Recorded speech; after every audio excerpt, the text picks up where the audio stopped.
السلام علیکم and welcome to business matters. آج ہم ایک ایسے سفر پر بات کرنے والے ہیں جو پاکستان کی اکانومی کے سب سے لمبی اور سب سے پیچیدہ کہانیوں میں سے ایک ہے، پاکستان کا انٹرنیشنل مانیٹری فنڈ یعنی IMF کے ساتھ رشتہ۔ یہ رشتہ صرف فائنانس یا میکرو اکنامکس تک لمیٹڈ نہیں ہے، یہ سیاست، گورننس اور عام پاکستانی کی روزمرہ کی زندگی تک گھسا ہوا ہے۔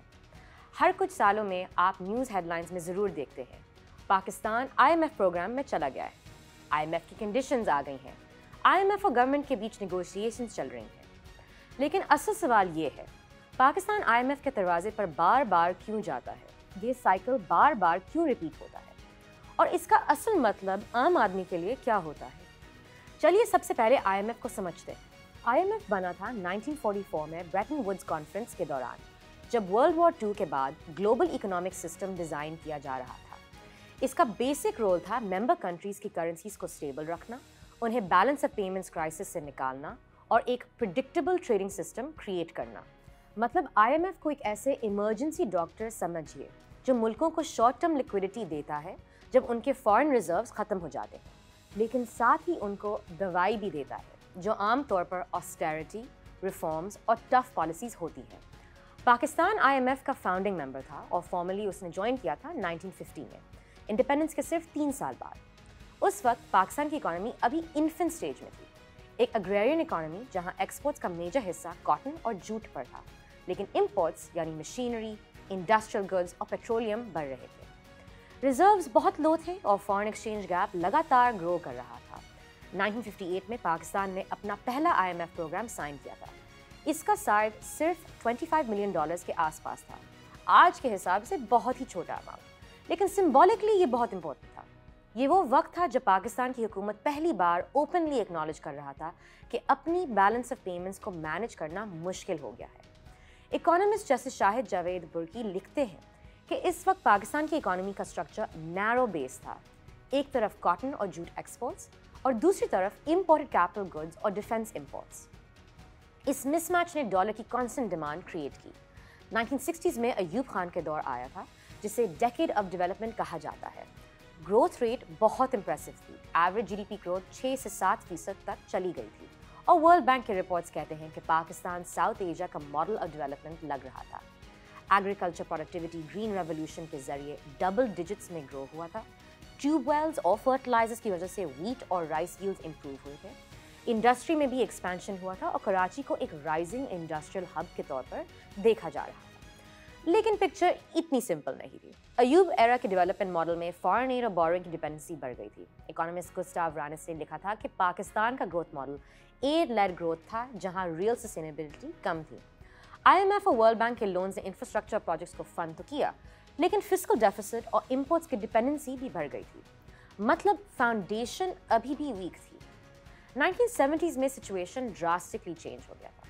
1971 میں ایسٹ پاکستان کی سپریشن کے بعد پاکستان کی اکانومی کا ایکسپورٹ بیس ہاف ہو گیا، جوٹ ایکسپورٹس آلموسٹ زیرو ہو گئے تھے اور کاٹن پہ اور بھی زیادہ پریشر آ گیا تھا۔ فارن ریزروز کریش کر گئے اور بھٹو کی گورنمنٹ نے اس دور میں ایک ریڈیکل پالیسی چوائس لی تھی، large scale nationalisation. Banks, industries اور انشورنس کمپنیز کو اسٹیٹ کنٹرول میں لے آیا گیا تھا۔ بھٹو کا کہنا تھا کہ commanding heights of the economy state کے پاس ہونے چاہیے، لیکن اسٹڈیز جیسے PID کی ریسرچ نقوی ان 1980s دکھاتی ہیں کہ نیشنلائزیشن کا امپیکٹ نیگیٹو تھا۔ پروڈکٹیوٹی گر گئی، پرائیویٹ انویسٹمنٹ کولیپس ہو گیا تھا اور اسٹیٹ اون انٹرپرائزز کا فسکل برڈن بہت بڑھ گیا تھا۔ اس دور میں فسکل ڈیفیسٹ GDP کا 7 سے 8% تک پہنچ گیا تھا۔ پھر 1973 کا گلوبل آئل کرائسس آیا تھا، آئل امپورٹ بل ڈبل ہو گیا، فارن ریزروز ختم ہونے لگے اور انفلیشن ڈبل ڈیجٹس میں چلی گئی۔ بھٹو کی حکومت کو IMF کے پاس جانا پڑا۔ IMF نے سبسڈی ریموول، روپی ڈیویلیویشن اور فسکل ٹائٹننگ کی کنڈیشنز لگائیں، لیکن پولیٹیکل انسٹیبلٹی اور پبلک بیکلاش کی وجہ سے یہ ریفارمز امپلیمنٹ ادھورے رہ گئے۔ 1977 کے بعد جنرل ضیاء الحق نے پاور لی اور ان کے دور میں IMF کے ساتھ ریلیشن شپ اور بھی ریگولر ہو گیا۔ 1980s میں پاکستان نے IMF کے ساتھ ایکسٹینڈڈ فنڈ فیسلٹی سائن کیا تھا، جس کا سائز پہلے پروگرام سے بہت زیادہ تھا۔ IMF نے دوائی کے طور پر وہی چیزیں دی، فسکل ڈیفیسٹ کنٹرول، سبسڈیز کا گریجول خاتمہ، امپورٹس لبرائزیشن۔ لیکن ایک یونیک چیز ہوئی، کولڈ وار اور افغانستان وار کی وجہ سے پاکستان کو امریکہ اور ایلائی سے انپریسیڈنٹڈ انفلوز ملے۔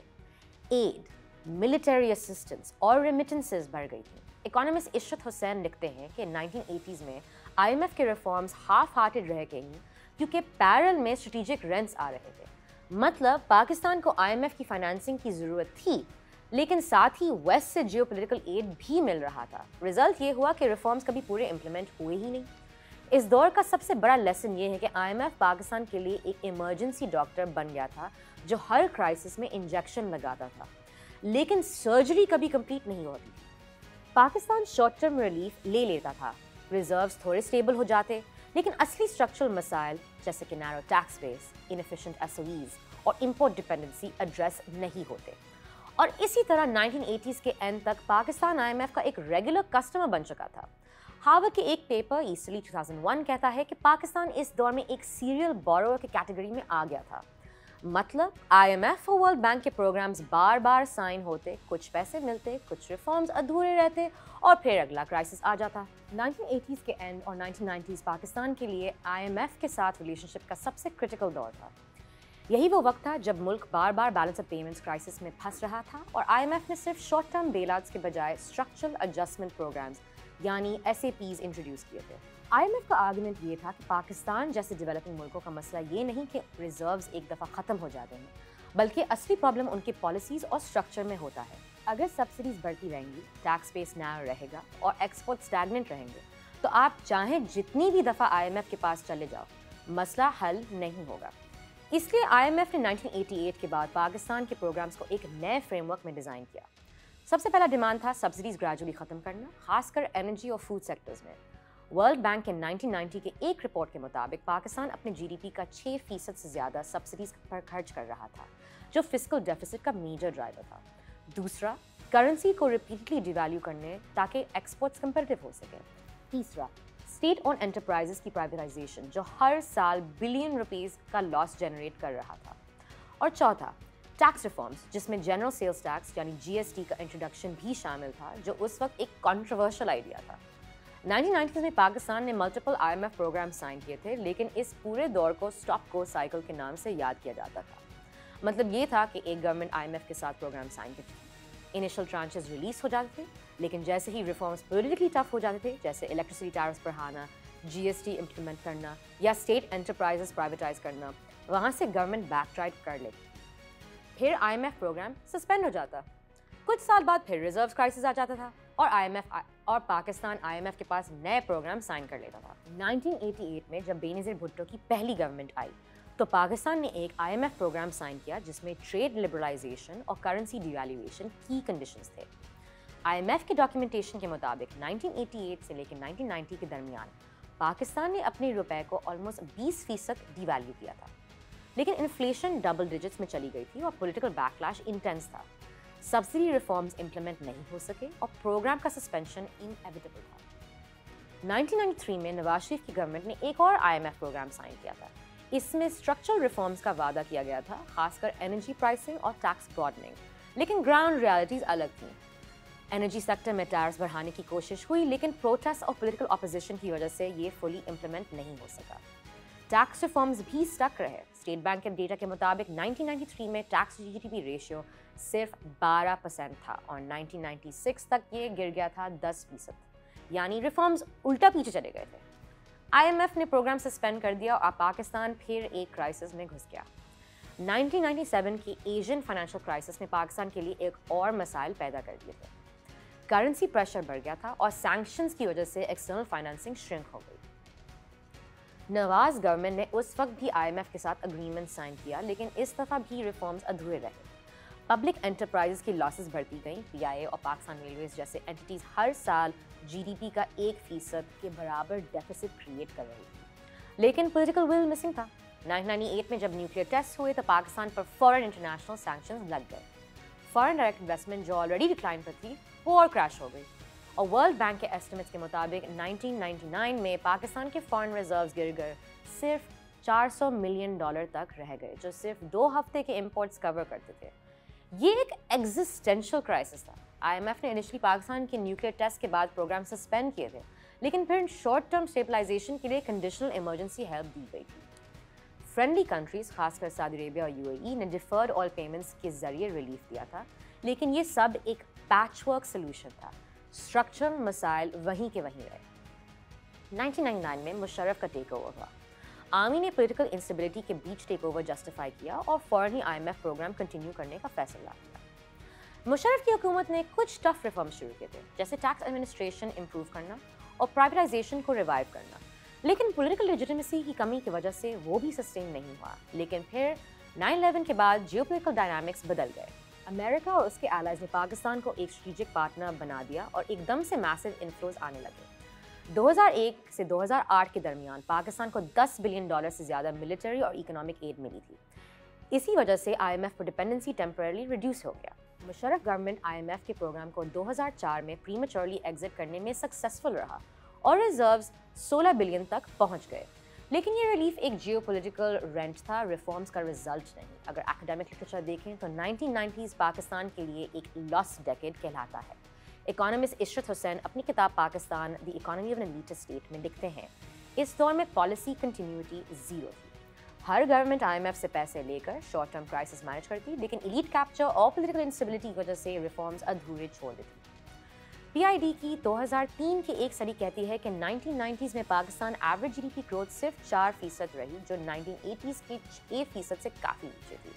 انفلیشن ڈبل ڈیجٹس میں رہی, پاورٹی انکریز ہوئی اور انڈسٹریل گروتھ اسٹیگنیٹ کر گیا.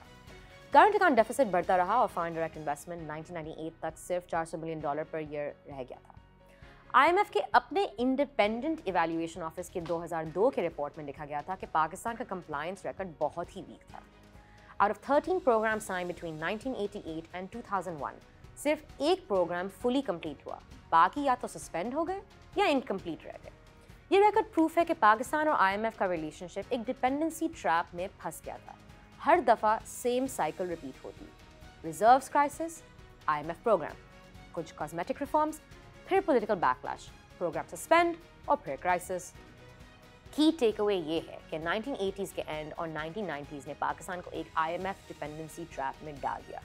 ہر پروگرام اسٹرکچرل ریفارمز لانے کی کوشش کرتا, سبسڈیز کٹ کرنا, روپی کو کمپیٹیٹو بنانا, SOE پرائیویٹائز کرنا اور ٹیکس ریفارمز, لیکن گراؤنڈ ریالٹی میں یہ ریفارمز انکمپلیٹ رہتے. Political government short term survival کے لیے IMF پیسے لے لیتی, لیکن لانگ ٹرم سسٹینیبلٹی پر کمپرومائز ہو جاتا. رزلٹ یہ ہوا کہ پاکستان کی اکانومی بار بار کرائسس میں چلی گئی اور IMF کے ڈور بار بار کھٹکھٹانا پڑا. مشرف کا دور پاکستان کے لیے ایک ایسا وقت تھا جہاں IMF پر ڈپینڈنسی کم ہوتی نظر آئی اور اکانومی نے ایک اچھی گروتھ اسپیل دیکھی. 2001 کے بعد جب Pakistan global war and terror کا فرنٹ لائن ایلائی بنا تو ایک دم سے کیپٹل انفلوز, کنسیشنل لونز اور ایڈ کی نئی ویو آئی. اس کے نتیجے میں ریزروز جو 2001 میں صرف $1 بلین کے آس پاس تھے, وہ 2007 تک بڑھ کر $16 بلین تک پہنچ گئے. GDP گروتھ 2002 سے 2007 تک 6 سے 7% کے رینج میں رہی اور 2004 اور 2005 میں تو یہ گروتھ 7% کراس کر گیا. پاورٹی بھی اس دور میں نوٹیبل طور پر کم ہوئی. ورلڈ بینک کے ایسٹیمیٹس کے مطابق 2001 میں پاورٹی ہیڈ کاؤنٹ 34% تھی, جو 2007 تک گر کے 23% پر قریب آ گئی. یعنی تقریباً 1,20,00,000 لوگ پاورٹی لائن سے اوپر اٹھ گئے. یہ بوم صرف ایک فیکٹر کی وجہ سے نہیں تھا, ٹیلی کام سیکٹر میں ایک ریولوشن آیا تھا. 2000 میں موبائل سبسکرائبرز 1 ملین سے بھی کم تھے اور 2007 تک یہ نمبر 7 کروڑ سے زیادہ ہو گئے. موبلنک, ٹیلینور اور زونگ جیسی کمپنیز اگریسولی ایکسپینڈ کر رہی تھیں اور 2006 تک foreign direct investment $5 billion cross کر گیا, جو پاکستان کے لیے ایک ریکارڈ تھا. کنسٹرکشن اور ریئل اسٹیٹ سیکٹر بھی اس وقت میں بوم کر گیا تھا. نئے ہاؤسنگ اسکیمز, ہائی ویز اور انفراسٹرکچر پروجیکٹس لانچ ہوئے تھے. ڈیفینس ہاؤسنگ اور بحریہ ٹاؤن جیسے پروجیکٹس نے ریئل اسٹیٹ مارکیٹ کو ریکارڈ لیول پر پش کیا تھا. ساتھ ہی ریمیٹنسز جو 2001 میں صرف $1 بلین کے آس پاس تھے, وہ 2007 تک $5.5 بلین سے زیادہ ہو گئے تھے. اور گلف اکانومیز کی بوم کی وجہ سے اوورسیز پاکستانیز نے اپنے ملک بھیجنے والی رقم بڑھائی. یہ انفلوز نے اکانومی کو اور اسٹیبلائز کیا, لیکن اصلی مسائل اس دور میں بھی حل نہیں ہوئے. ٹیکس GDP ریشو 10 سے 11% کے بیچ ہی اٹکا رہا. ٹیکس کا بوجھ زیادہ تر سیلری کلاس اور فارمل سیکٹر پر تھا, جبکہ ایگریکلچر اور سروسز جیسے سیکٹرز لارجلی ان ٹیکس رہے. ایکسپورٹ سیکٹر اسٹیگنیٹ ہوتا رہا, ٹیکسٹائل پر ہیوی ریلائنس رہی اور ڈائیورسفیکیشن نہیں ہوئی. 2007 تک ایکسپورٹ $17 بلین تک گئے, لیکن امپورٹس $30 بلین کراس کر گئے تھے, جو اسٹرکچرل امبیلنس کا ثبوت تھا. एनर्जी सेक्टर में सर्कुलर डेट का मसला शुरू हुआ। सब्सिडीज और डिस्ट्रीब्यूशन कंपनीज की इनएफिशिएंसीज ने सिस्टम को कमज़ोर कर दिया। लोड शेडिंग भी इस दौर में इश्यू बनना शुरू होगी, जिसका असर इंडस्ट्री और हाउस होल्ड्स दोनों पर पड़ा। यानी मुशर्रफ के दौर का बूम इम्प्रेसिव था, लेकिन कंजम्पशन और एड ड्रिवन ज़्यादा था। स्ट्रक्चरल रिफॉर्म्स की बुनियाद नहीं रखी गई। 2008 में पीपीपी की हुकूमत आई और फ़ौरन ही पाकिस्तान एक नए बैलेंस ऑफ पेमेंट्स क्राइसिस का शिकार हो गया। ग्लोबल फाइनेंशियल क्राइसिस ने तेज़ी से प्रेशर क्रिएट किया। ऑयल के प्राइसेस $140 पर बैरल तक चली गई थी और पाकिस्तान का ऑयल इंपोर्ट 12 से 13 बिलियन डॉलर तक जंप कर गया। रिजर्व्स जो 2007 में 16 बिलियन थे, वो मिड 2008 तक गिरकर सिर्फ 6 बिलियन रह गए, जो सिर्फ 2 मंथ्स का इंपोर्ट कवर प्रोवाइड करते थे। इन्फ्लेशन 20% क्रॉस कर गई, फूड इन्फ्लेशन और भी ज़्यादा थी। फिस्कल डेफिसिट जीडीपी का 7.5% तक पहुंच गया था। डॉलर की डिमांड बढ़ गई और रुपी रैपिडली डिवैल्यू हुआ। इस बैकड्रॉप में नवंबर 2008 में पाकिस्तान ने आईएमएफ के साथ $11.3 बिलियन का स्टैंड बाय अरेंजमेंट साइन किया। आईएमएफ ने क्लियर कंडीशंस रखी, फिस्कल डेफिसिट कट करो, सब्सिडीज कम करो और एनर्जी सेक्टर में रिफॉर्म्स लाओ। लेकिन पीपीपी की गवर्नमेंट के लिए ये रिफॉर्म्स इंप्लीमेंट करना पॉलिटिकली मुश्किल हो गया। पावर सेक्टर का सर्कुलर डेट 400 बिलियन रुपए क्रॉस कर गया था। टैक्स रिफॉर्म्स जैसे वैट इंट्रोड्यूस करना पॉलिटिकल रेजिस्टेंस की वजह से पॉसिबल नहीं हुआ। प्राइवेटाइजेशन ऑलमोस्ट फ्रीज पर चली गई थी और फिर 2010 में डेवास्टेटिंग फ्लड्स आए, जिन्होंने इकोनॉमी को और भी कमज़ोर कर दिया। वर्ल्ड बैंक और एशियन डेवलपमेंट बैंक के एस्टिमेट्स के मुताबिक फ्लड्स का इकोनॉमिक कॉस्ट $10 बिलियन से ज़्यादा था। एग्रीकल्चर सेक्टर क्रैश हुआ और जीडीपी ग्रोथ 1% से नीचे आ गई। दोनों कॉन्फ्रेंसेस और प्लेजेस तो हुए, लेकिन इनफ्लोज लिमिटेड रहे। आईएमएफ प्रोग्राम 2010 के बाद डीरेल हो गया और डिस्बर्समेंट्स रुक गई और पाकिस्तान फिर रिजर्व्स के क्राइसिस के करीब आ गया था। लोड शेडिंग इस दौर का डिफाइनिंग फीचर बन गया था। इंडस्ट्री स्टैग्नेंट हो गई थी और ग्रोथ 2008 से 2013 के दरमियान एवरेज सिर्फ 3% के आसपास रहा। 2013 में जब पीएमएन की गवर्नमेंट आई तो रिजर्व्स फिर क्रैश कर चुके थे। इंपोर्ट कवर सिर्फ 6 से 7 वीक्स का बचा था। गवर्नमेंट ने फौरन आईएमएफ के साथ $6.6 बिलियन का एक्सीडेंट फंड फैसिलिटी साइन किया था। इस प्रोग्राम की खास बात ये थी कि 2016 तक इसे सक्सेसफुली कंप्लीट कर लिया था, जो पाकिस्तान की आईएमएफ हिस्ट्री में एक रेयर इवेंट है। इस पीरियड में रिजर्व 7 बिलियन से बढ़ गए 18 से $19 बिलियन तक गए। इन्फ्लेशन 2013 के 10% से गिरकर 2016 में 3 से 4% हो गए और फिस्कल डेफिसिट जीडीपी का 8% से गिरकर 4.6% तक आ गया था। लेकिन इस सो कॉल्ड सक्सेस के पीछे कहानी उतनी स्ट्रांग नहीं थी। टैक्स टू जीडीपी रेशो फिर भी 9 से 10% से ऊपर नहीं गया। सर्कुलर डेट को फॉर्मली क्लियर कर दिया गया था, लेकिन 2018 तक ये फिर $1 ट्रिलियन क्रॉस कर गया। जीडीपी ग्रोथ इंप्रूव हुई, 2016 में 5.5% तक गई, लेकिन ये ग्रोथ लार्जली कंजम्पशन और इंपोर्ट्स लed थी। सीपेक प्रोजेक्ट्स की वजह से भी इंपोर्ट्स बढ़ गए और करंट अकाउंट डेफिसिट वाइडन हो गया। डेट सर्विसिंग का बोझ भी बढ़ता रहा। यानी आईएमएफ प्रोग्राम टेक्निकली कंप्लीट हुआ, नंबर्स इंप्रूव हुए, लेकिन सस्टेनेबिलिटी मिसिंग थी। 2018 तक रिजर्व्स फिर क्रैश कर गए। डॉलर रिजर्व सिर्फ 9 बिलियन बचे और करंट अकाउंट डेफिसिट $19 बिलियन तक पहुंच गए, जो जीडीपी का 6% से ज़्यादा था। पीटीआई की गवर्नमेंट इनिशियली आईएमएफ के पास जाने से हेजिटेट कर रही थी, लेकिन 2019 में एक $6 बिलियन का एक्सटेंडेड फंड फैसिलिटी साइन करना पड़ा। इस दफ़ा आईएमएफ की कंडीशंस और भी टफ थी। रुपी को मार्केट बेस्ड एक्सचेंज रेट पर छोड़ना पड़ा, जिससे रुपी रैपिडली डिवैल्यू हुआ।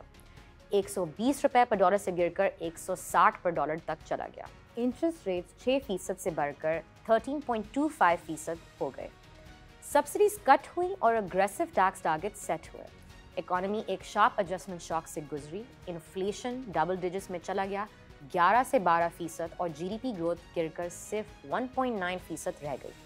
फिर 2020 में कोविड-19 पैंडेमिक आया, जिसमें आईएमएफ ने इमरजेंसी फाइनेंसिंग प्रोवाइड की, $1.4 बिलियन का रैपिड फाइनेंसिंग इंस्ट्रूमेंट। लेकिन रिफॉर्म सस्टेन नहीं हो सके। लॉकडाउन्स, रेवेन्यू कोलैप्स और पॉलिटिकल इंस्टेबिलिटी ने आईएमएफ प्रोग्राम को रिपीटेडली सस्पेंड कर दिया। इकोनॉमी कंट्रैक्शन में चली गई। 2020 में जीडीपी ग्रोथ -0.9% तक गिर गई। गवर्नमेंट ने स्टिमुलस पैकेजेस अनाउंस किए, लेकिन फाइनेंसिंग का सोर्स एक्सटर्नल ही था।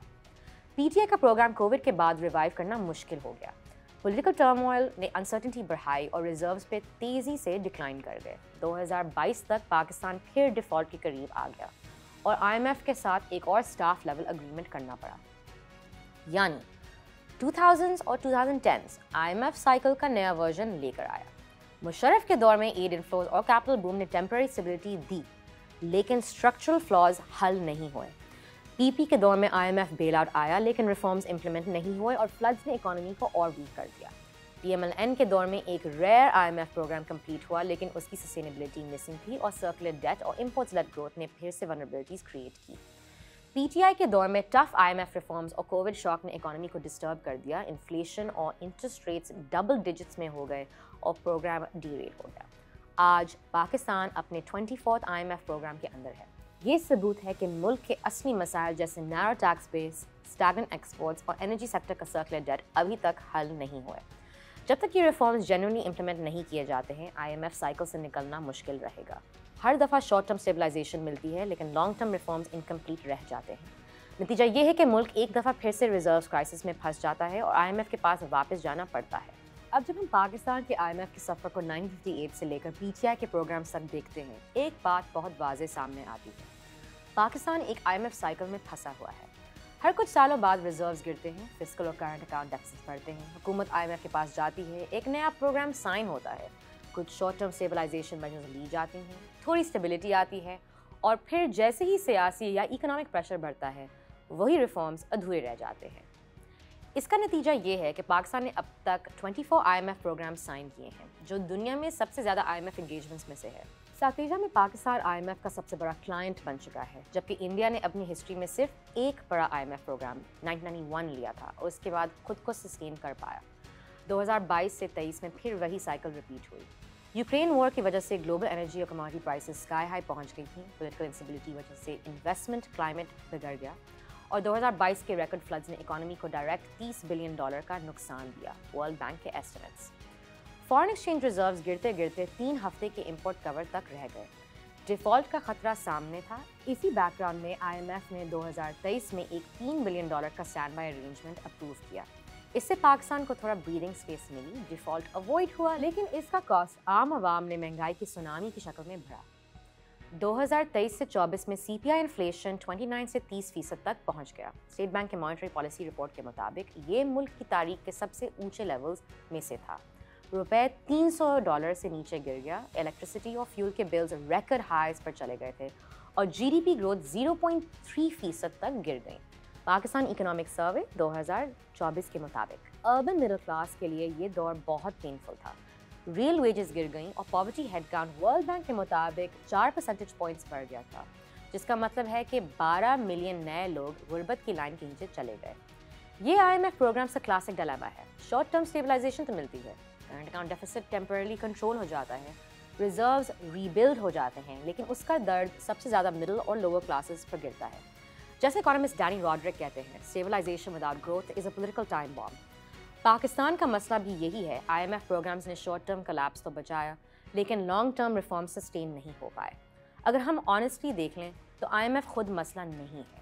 IMF एक लेंडर है जो उन मुल्कों को शॉर्ट टर्म फाइनेंसिंग देता है जिनकी बैलेंस ऑफ पेमेंट्स कोलैप्स हो जाते हैं।